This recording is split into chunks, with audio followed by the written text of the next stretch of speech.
N'hésitez pas à liker la vidéo si elle vous plaît et si vous êtes nouveau sur la chaîne, n'oubliez pas de vous abonner et d'activer la notification pour ne rater aucune de nos prochaines vidéos. On commence.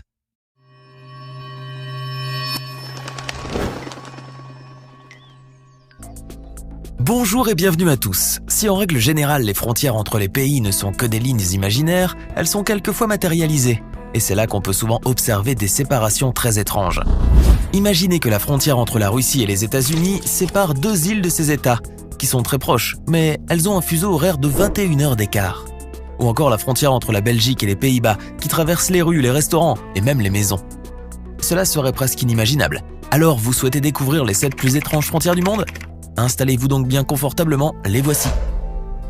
La frontière qui se trouve entre la Corée du Nord et la Corée du Sud est certainement la plus étrange qui soit. Et pour cause, située dans la zone coréenne démilitarisée, cette frontière est la plus dangereuse du monde. La raison ? Eh bien déjà, elle n'est pas démilitarisée du tout. Bien au contraire, elle est même surveillée en permanence par 700 000 soldats nord-coréens et 410 000 soldats sud-coréens épaulés par les soldats américains. Tout le long de cette frontière hermétique, le nombre de mines est estimé à 1 million. De quoi faire fuir quiconque voudrait traverser cette étonnante frontière. Et ce n'est pas tout. Cette bande de terre longue d'environ 250 km et large de 4 km, qui divise la péninsule coréenne au 38e parallèle depuis 1953, se compose de bunkers, de tours de contrôle de batteries de canon et de clôtures électrifiées. Ce n'est donc pas à tort que plusieurs personnes considèrent que la frontière coréenne ne serait même pas véritablement une frontière à proprement parler, mais plutôt une ligne de front. D'autant plus qu'aucun traité de paix n'a encore été formellement signé entre les deux Corées. Ainsi, cette frontière symbolise principalement une division spatiale qu'il est impossible de franchir et une opposition politique entre deux systèmes antagonistes. Par ailleurs, la frontière coréenne n'est pas que terrestre, elle est également maritime. La limite existante est celle qui a été fixée par l'ONU, ce que conteste la Corée du Nord. Ce qui est une véritable source de conflit pour les deux pays. Néanmoins, la zone coréenne démilitarisée a malgré tout un avantage. En effet, cette zone est un no man's land depuis des décennies, créant ainsi un site naturel parfait pour l'écotourisme. Par conséquent, chaque année, des milliers de visiteurs se rendent dans cet endroit aussi dangereux que fascinant. Contrairement aux idées reçues, les États-Unis et la Russie pourraient avoir plus de choses en commun qu'on ne le croit, à commencer par leur proximité géographique. Si à première vue ces territoires semblent très éloignés l'un de l'autre, ils sont bien plus proches qu'on ne le croit grâce à la présence du détroit de Bering, qui leur offre une frontière maritime commune. Reliant l'océan Pacifique et l'océan Arctique, cette vaste étendue d'eau, large de pas moins de 85 km et encadrée par la Sibérie et l'Alaska, relie les deux puissances mondiales qui y possèdent chacune deux îles, appelées Diomède. Située à l'est, la petite Diomède se trouve du côté de l'Alaska, ce qui en fait par conséquent un territoire américain. Quant à la gare de Diomède, elle se trouve du côté de la Sibérie, sur le territoire russe. Le plus surprenant est que la frontière entre la Russie et les États-Unis colle parfaitement bien avec la ligne de changement de date. Il s'agit en fait d'une ligne imaginaire dont le rôle est d'indiquer l'endroit où il est nécessaire de changer de date quand on la traverse. Ainsi, malgré la proximité entre les deux îles, celles-ci sont situées à deux fuseaux horaires très différents. La grande Diomède, servant de base militaire russe, a 21 heures d'avance sur la petite Diomède, habitée par 170 Inuits. C'est pour cette raison que les îles sont parfois appelées l'île de demain, en référence à la grande Diomède, et l'île d'hier pour la petite Diomède. Incroyable, non ? Avant de poursuivre, voici la question du jour. Avec combien de pays la France possède-t-elle une frontière physique ? Est-ce option A 8 pays, option B 6 pays, option C 4 pays ? Écrivez la bonne réponse dans les commentaires et nous verrons en fin de vidéo si vous avez eu raison. Dans la limite entre les villages de Bar-le-Duc en Belgique et Bar-le-Nassau aux Pays-Bas se trouve la frontière la plus complexe et la plus étrange du monde. La ville belge de Bar-le-Duc est constituée de 22 enclaves, de petits morceaux de terre entourés de territoires néerlandais. La ville hollandaise est faite de 8 exclaves, dont 7 sont enclavées à l'intérieur des enclaves belges en territoire hollandais. Une situation des plus bizarroïdes dans le monde. Et vu le niveau de complexité, les frontières ont dû être dessinées sur le sol, afin que les personnes puissent savoir à chaque instant dans quel pays ils se trouvent. Ainsi, la frontière traverse les rues, les parcs, les restaurants, les maisons et même les pièces à vivre. Mais comment les habitants peuvent-ils savoir dans quel pays ils se trouvent une fois chez eux, diriez-vous ? Eh bien, pour simplifier un peu les choses, il a été décidé que ça serait la position de la porte d'entrée qui déterminera la nationalité de la maison. Ce qui a bien évidemment apporté un lot d'histoires assez cocasse. Un Belge s'est en effet rendu compte un jour qu'il n'habitait pas dans le bon pays. Voulant éviter tous les problèmes administratifs qu'impliquerait un changement de nationalité, il a décidé de faire des travaux pour déplacer simplement sa porte d'entrée de quelques mètres. C'est vraiment surprenant, n'est-ce pas?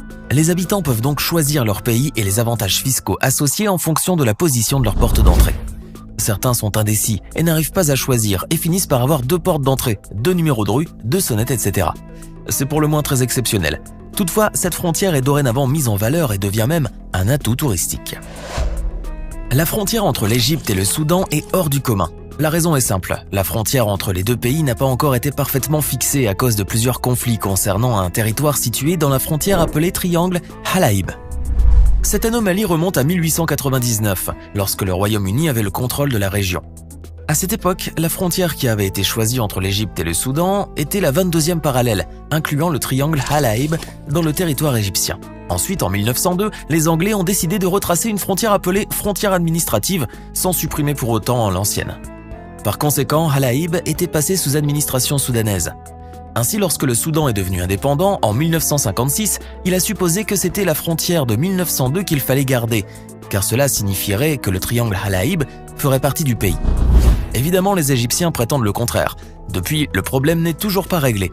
Par contre, si les deux pays se disputent depuis des décennies ce territoire, aucun d'eux ne désire revendiquer Bir Tawil, un petit bout de désert inhabité également situé dans la frontière.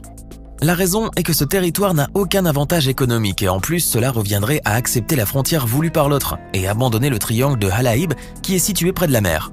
De ce fait, de nos jours, le désert de Bir Tawil n'appartient à aucun des deux pays et chacune de ces nations est persuadée que ce territoire devrait appartenir à l'autre.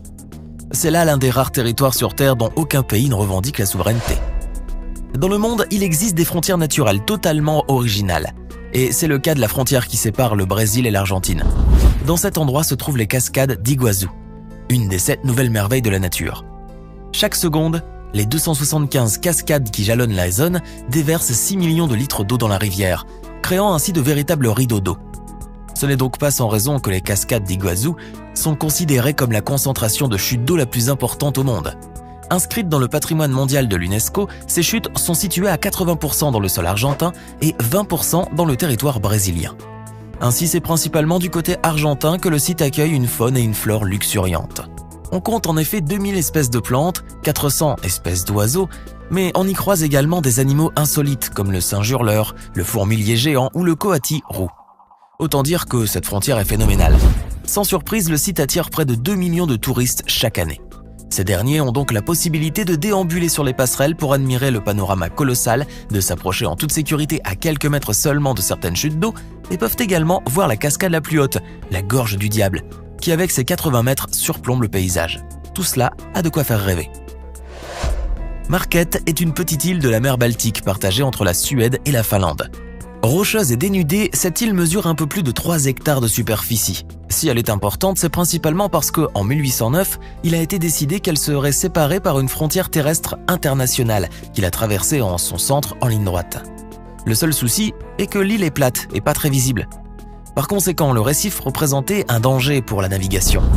C'est pourquoi en 1885, les Finlandais ont décidé d'ériger un phare automatisé. Jusque-là, rien d'anormal. Mais un siècle plus tard, soit en 1985, des mesures satellitaires ont révélé que le phare était en réalité situé sur la partie suédoise de l'île.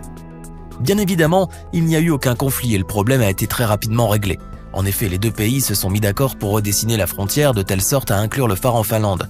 En contrepartie, les Suédois ont gagné une partie finlandaise, ce qui est légitime.